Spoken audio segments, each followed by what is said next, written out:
Dice que la vida en el planeta está absolutamente unida. Si uno pudiera entender esto, podría mirar el ejemplo de que todos estuviéramos atados con un hilo. Ese hilo conductor que es la vida nos permite entender que estamos interretrorelacionados. ¿Qué quiere decir esto? Cualquier cosa que nos pase a nosotros o que le pase a nuestra casa nos afecta a nosotros y afecta a nuestra casa. Por lo tanto, cuando hablamos de calentamiento global y de factores antrópicos, es imprescindible relacionar esto con la desaparición de las especies. Vamos a ver que la cifra es escandalosa y asusta. El problema es que aún así no nos hemos dado cuenta que en la lista de posibles especies a desaparecer está la especie humana.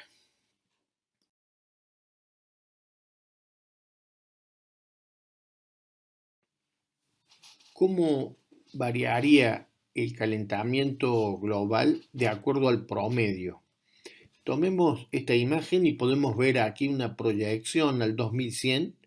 Si los países no actuaran, no hiciéramos nada, si siguiéramos las políticas actuales, que finalmente son ineficientes, o si tomáramos compromisos como los que hemos tomado ahora, pero que tampoco nadie cumple.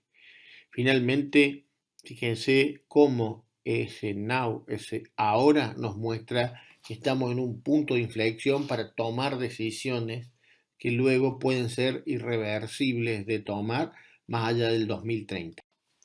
¿Cómo ha sido la evolución de la temperatura en el planeta desde que tenemos la capacidad de medirlo? Bueno, lo que vas a poder ver aquí es la reunión de todos los datos desde que son disponibles y confiables para poder verlos en unos pocos segundos y entender por qué este fenómeno del calentamiento global se nos fue de las manos. Muchos especialistas del mundo científico coinciden en decir que estamos ya en una nueva era geológica, el antropoceno, es decir, la era en la que el hombre define el escenario, el hombre define el contexto. Y entonces hablamos de actividad antrópica, tomando el origen de la palabra andros, que es hombre. Y acá vamos a ver concretamente que toda la actividad antrópica, la actividad humana, tiene impacto ambiental. Muchos especialistas del mundo científico coinciden en decir que estamos ya en una nueva era geológica, el antropoceno, es decir, la era en la que el hombre define el escenario, el hombre define el contexto. Y entonces hablamos de actividad antrópica, tomando el origen de la palabra andros, que es hombre. Y acá vamos a ver concretamente que toda la actividad antrópica, la actividad humana, tiene impacto ambiental. WWF es una de las organizaciones ambientales más serias y confiables. En Argentina, el capítulo local es la Fundación Vida Silvestre. Ellos emiten cada 2 años, cuando es posible, un reporte o un informe que se llama Planeta Vivo y ahí nos dan cuenta de la situación de algunos temas críticos para el planeta. En este caso, el último informe disponible fue emitido en el año 2018 y la cifra realmente parece incomprensible. Hemos perdido más del 60% de las especies vertebradas, es decir, para decirlo más fácil, aquellas que nos resultan más visibles. Sin duda, este ritmo es mucho más complicado si lo colocamos en el tiempo, porque desde 1970 a 2016 es donde hemos registrado esta pérdida de más del 60% de las especies vertebradas. Podemos decir que esta brutal cifra de desaparición de especies es solo uno de los emergentes que tiene el proceso del calentamiento global que hoy definimos como crisis climática. Vale la pena hacernos bien conscientes de cuál es el estado de situación.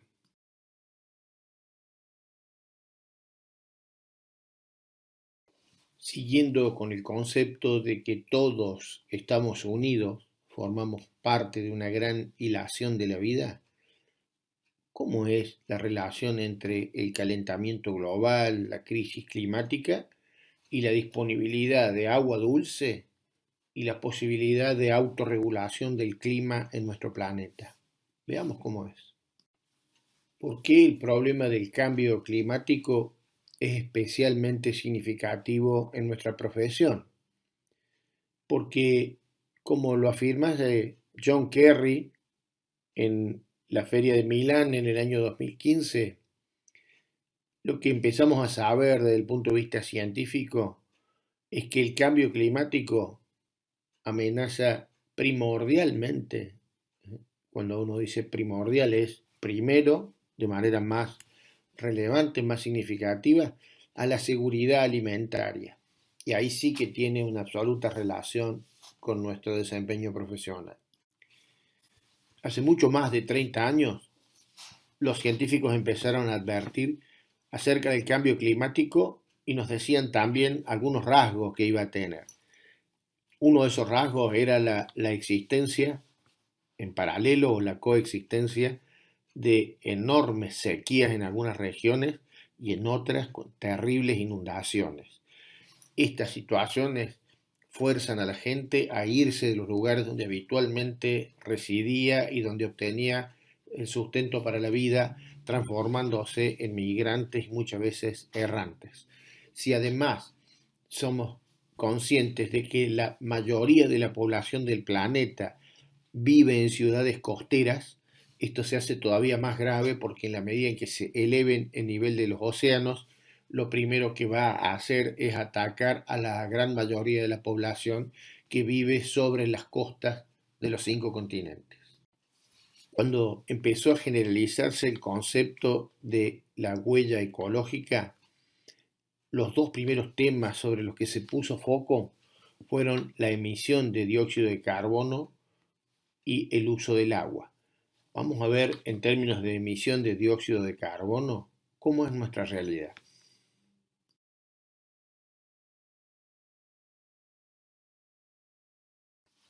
Hace unas pocas diapositivas atrás veíamos cuál era la relación entre agua dulce, calentamiento global y autorregulación del clima. Veamos ahora cuál es la relación entre agua dulce, calentamiento global y pérdida de especies. Quien no haya entendido esa enorme y simple verdad de la naturaleza que nos dice que todos estamos conectados, podría responder ante esta foto: ¿qué me importa si yo no soy oso polar?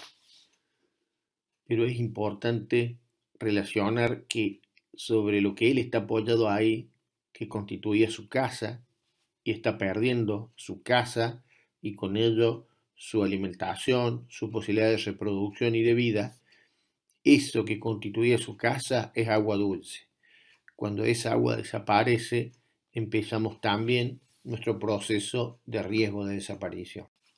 Carl Sagan, cosmólogo que nos enamoró de la idea del universo, decía que el planeta no es más que una mota de polvo azul en el escenario del universo. Pero la definía precisamente como una mota de polvo azul. Somos un planeta azul porque el constituyente mayor de nuestro planeta es el agua. Y por ahí podemos cometer el error de creer que como somos un planeta de agua, el agua es abundante. El problema es saber cuánta agua potable y cuánta agua dulce disponible tenemos en el planeta, y ahí la cosa no es tan fácil. ¿Cómo será la situación de la población mundial dentro de 10 años de cara a la posibilidad de acceder a agua dulce, agua potable? El tema nos plantea un enorme desafío.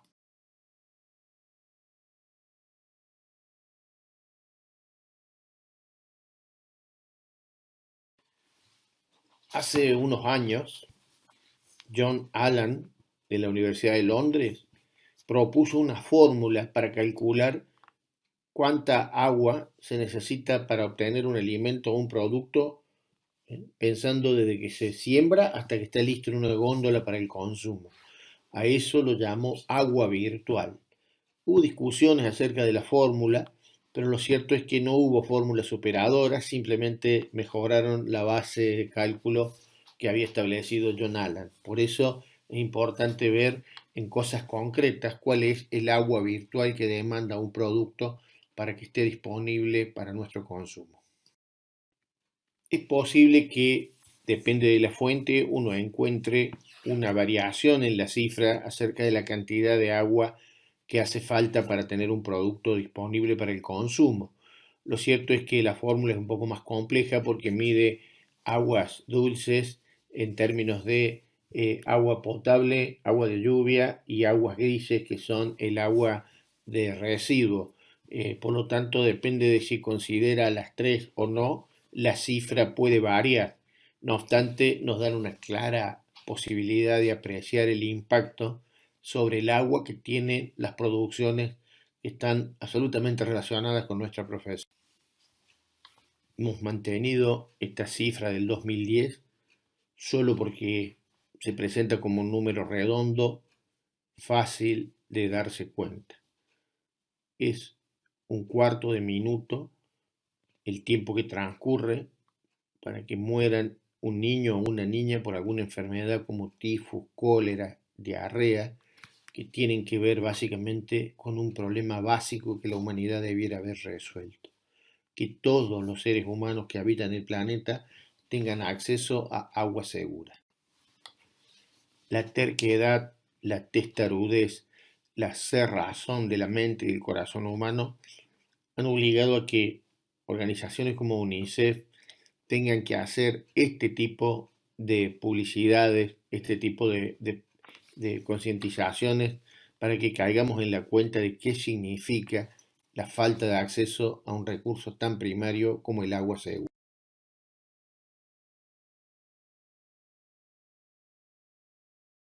La WWF, World Wildlife Foundation, nos dice que la ecuación para aprender es muy simple. Consumo siempre es igual a impacto. Por lo tanto, tenemos que hablar de un consumo responsable para generar un impacto que sea gestionable, gobernable y en lo posible positivo. He aquí un simple ejemplo de la ventaja que plantea la economía circular, la ventaja en este caso del reciclado. Para fabricar una tonelada de papel virgen versus poder fabricar una tonelada a partir de papel reciclado. Los números hablan por sí solos.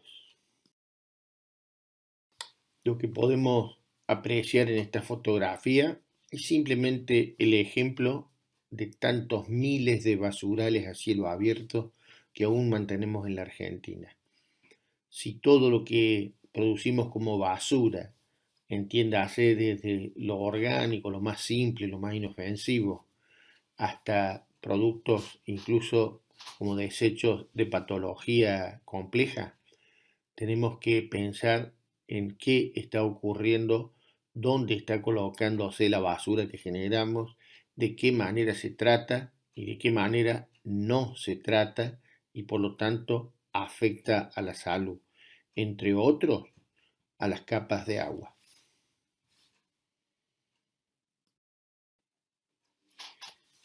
Podríamos decir que esta es una autopsia de un tacho de basura. Y si descomponemos los distintos elementos que puede contener, a la luz de cuánto tiempo necesita la Tierra para biodegradar esos componentes que van en la basura, aquí tenemos muy buenos ejemplos. Te pido que al final pongas especial énfasis en el tergopor, que aún no tiene diluyente conocido a temperatura ambiente. La Fundación Ellen MacArthur es hoy una de las más activas organizaciones no gubernamentales que trabajan en los temas de economía circular y por lo tanto a favor de un mundo más sustentable. Los datos que ellos proveen, en este caso en el 2016, nos dicen que a este ritmo de uso de plástico y desperdicio vamos a tener un dilema que hoy parecería difícil de comprender, que es que al 2050 va a haber más toneladas de plástico que de peces vivos en nuestros océanos.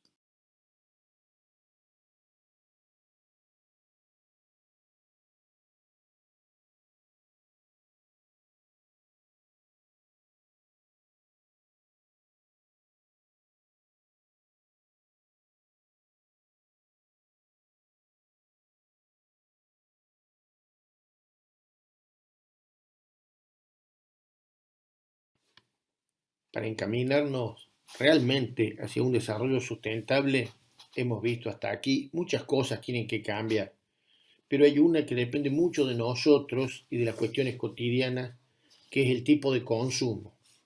La forma en que elegimos un producto o un servicio, si solo lo miramos por la calidad o por el precio, pero no miramos el impacto ambiental, social y ético, ¿eh? Incluso económico, que tiene la empresa que los elabora, realmente no estamos haciendo un consumo responsable. Sin duda, cada vez son más y serán muchos más la manera en la que yo podré darme cuenta de dónde viene un producto, cómo está hecho, para tomar una decisión de consumo o no de ese producto.